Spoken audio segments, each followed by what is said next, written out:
So I read a book in college called Choosing to See by Mary Beth Chapman. And in the book, she talks about this concept of choosing to see God, choosing to find God in your trials and in your pain. And that book came back to my mind when I was going through our hardships.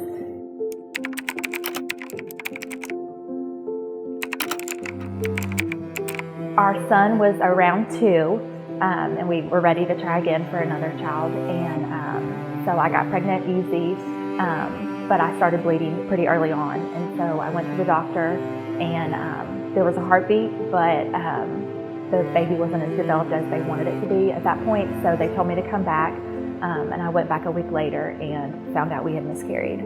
And again, that question of why came back. My sister had a miscarriage, my best friend had a miscarriage, and I was just like, Lord, I just don't understand how these people, can have babies so easy. And then someone like me, who I feel like would be such a great loving mother to a child, can struggle. And so again, it was that question of why. Luckily, I got pregnant again easy. And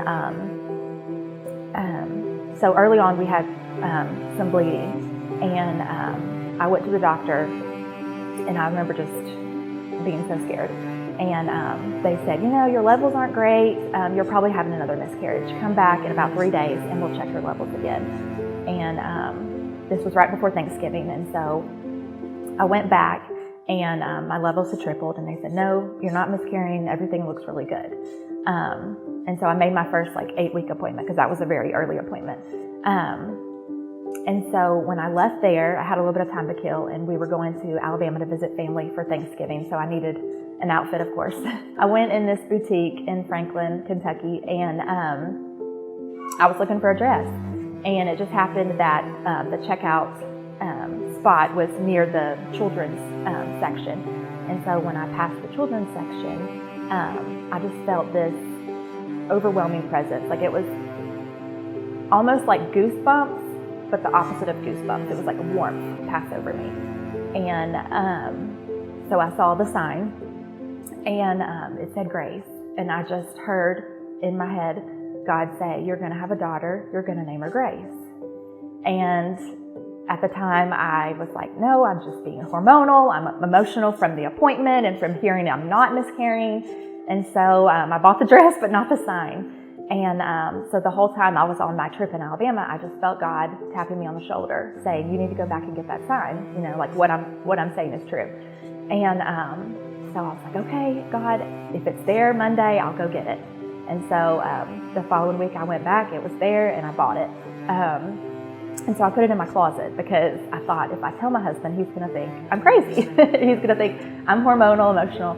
So I put it in my closet, and then I'll never forget, I was sitting at my desk at my school that I teach at, and the OB called, and they said, do you want to know what you're having? Because they'd done the blood work, and I said, sure.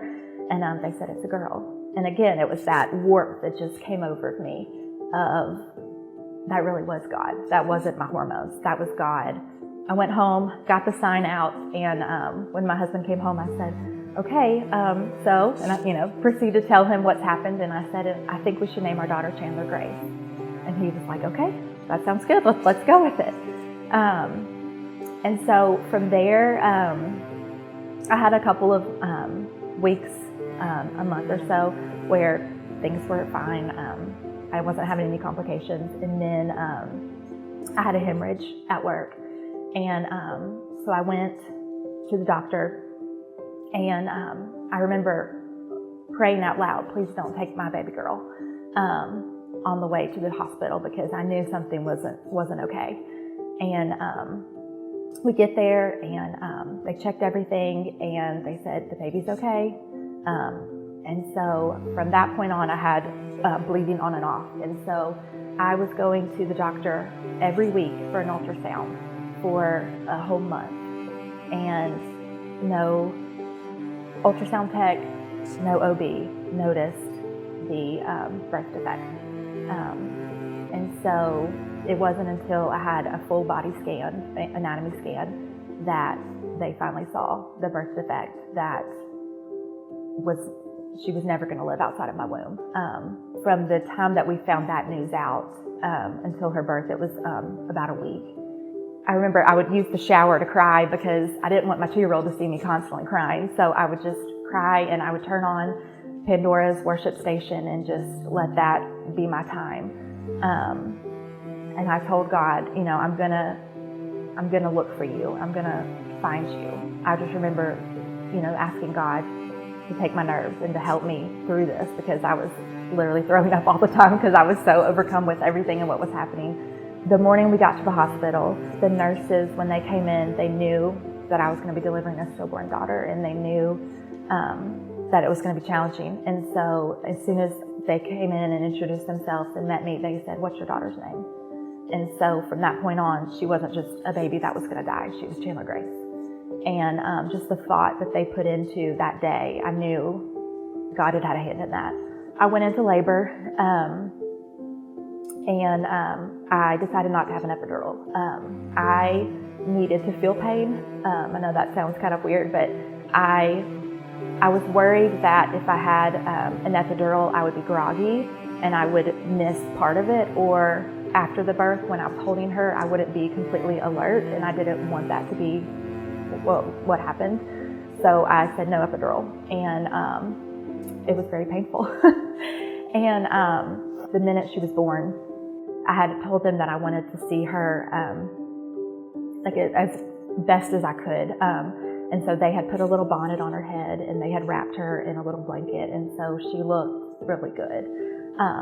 And so they let me hold her, and I remember I was holding her, and my mom and Matt were there, and we were just in awe of this moment, and I felt myself hemorrhaging. So they actually took Chandler from me and set her in a bassinet. They said, "Your placenta has disintegrated. We have to do everything we can to get this out to stop the bleeding." And so they started working on me. I was in and out of consciousness because it was very painful and I didn't have an epidural. And I just remember that it was like I was kind of floating above my body. I knew my body was being worked on. I knew Matt and my mom had pushed back to the side, but they were still in the room. And I was just in this white space. I don't really know how to describe it other than that.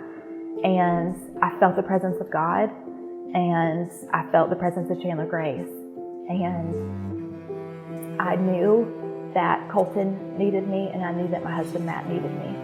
And so I told God, I said, "Here's Chandler Grace, please let me live." And I just kept saying, "Please let me live," over and over and over. And at one point I remember that the nurse was yelling at me to breathe. And I realized I wasn't breathing because I was saying Matt and Colton, because that was me begging God to let me stay and be a mom and a wife. And so then I remember the jarring of the OB bed as they were taking me out to surgery. And I knew my mom and Matt weren't with me. And I just remember going, okay, this is kind of bad. And so I just told God, I said, "Please let me live. No matter what happens, if you let me live, I will tell my story. This will be a story I will tell." I don't remember much after that, but I woke up and I had monitors all over me, and Matt and my mom were there, and Chandler was in a bassinet, but we were in a totally different room. And so I got to hold Chandler Grace at that moment, and Matt and my mom got a chance to hold her as well. And I just remember, singing Bible songs to her and just praying. But it wasn't the overwhelming grief that I expected, because there was just so much hope in that moment of God just spared my life, and He brought me through this labor and delivery. And even though my daughter didn't make it, there's some goodness in this. I remember I read articles before I delivered about things to do to prepare yourself for a loss in the hospital. And one thing they said was to have something to remember your child by. And so I immediately thought to that sign. And